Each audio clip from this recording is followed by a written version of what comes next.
On the 7th of March, 2004, at exactly 6:17 in the morning, a man stepped out of the lobby elevator at the luxury hotel Magnolia Grand in New Orleans.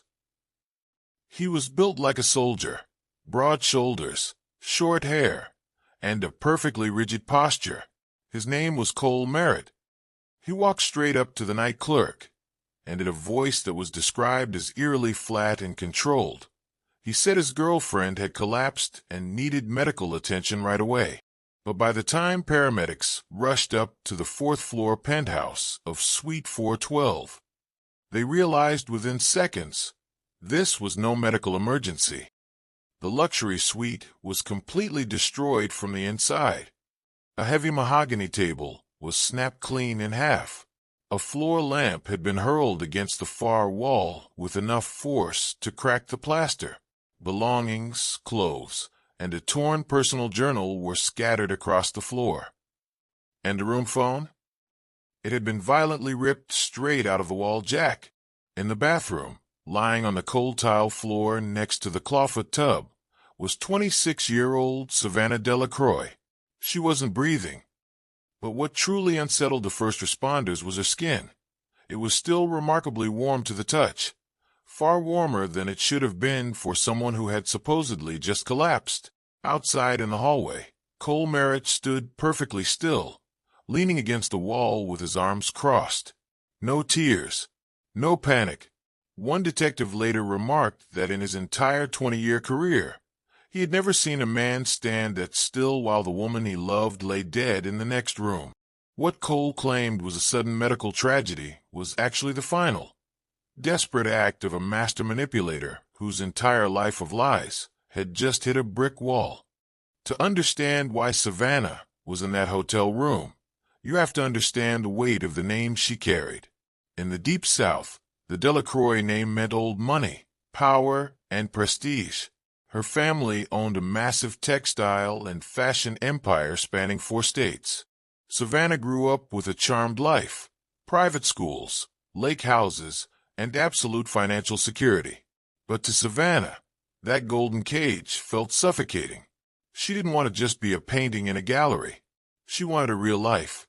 So, she deferred her role in the family business and went off to volunteer in rural communities, documenting traditional artwork.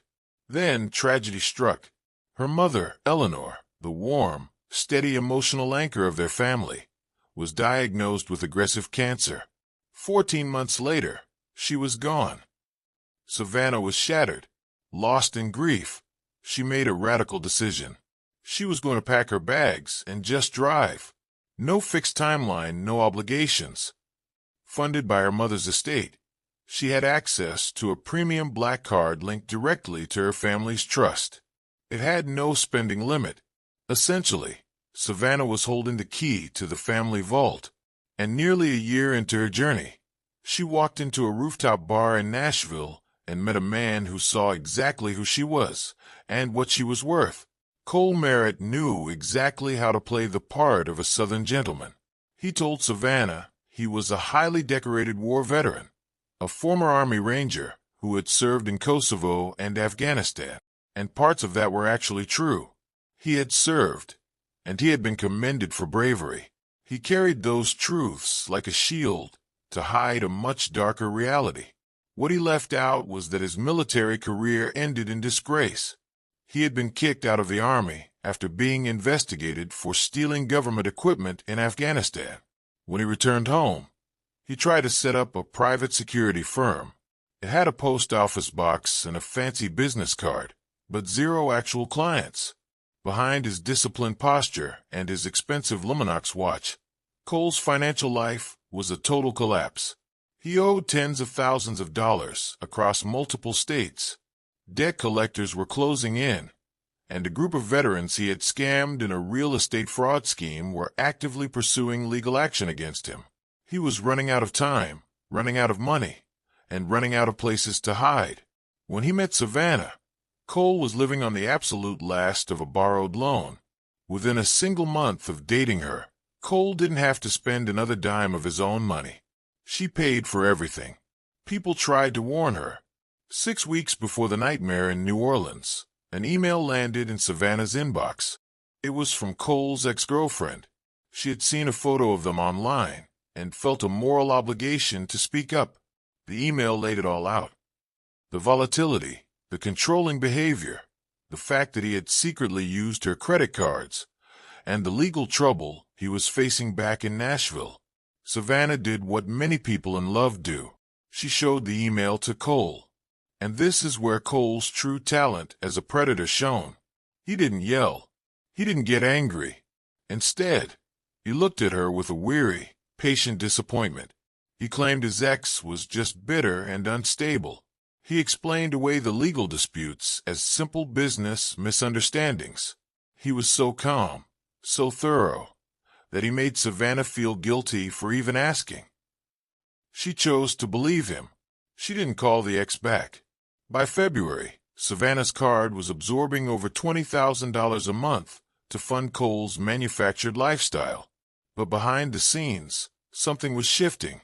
In quiet phone calls to her sister, Savannah confessed that the magic of the road trip was fading. She wanted to go home. She wanted to go to graduate school. Cole could feel her slipping away. And to him, that didn't just mean a breakup. It meant a brick wall. If Savannah left, his debts would trigger automatic wage garnishments. The scam was over, and prison was waiting. Cole suggested one final trip, a celebration of her journey, before she headed home to Mississippi.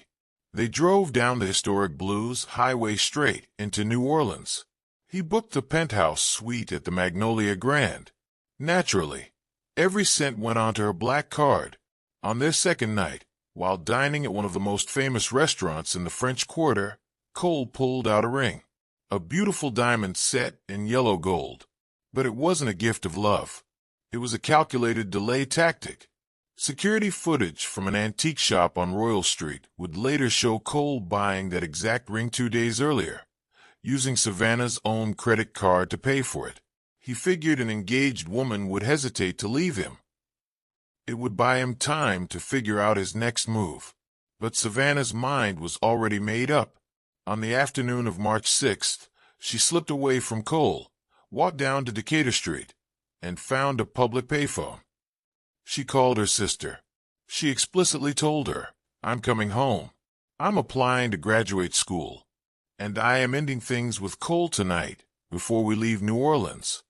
Her sister said that for the first time in 2 years, Savannah sounded completely like herself again. That night, Cole put on a perfect performance for the restaurant security cameras, acting like the attentive boyfriend. They returned to the hotel just before 2 a.m. They looked entirely calm. Exactly 1 hour later, the guests in the next room were jolted awake by the sounds of a violent, terrifying struggle screaming through the shared wall. They heard a woman's terrified voice cry out, "Get off me." Minutes later, a muffled, defiant final statement, "I'm leaving, Cole." Then absolute silence.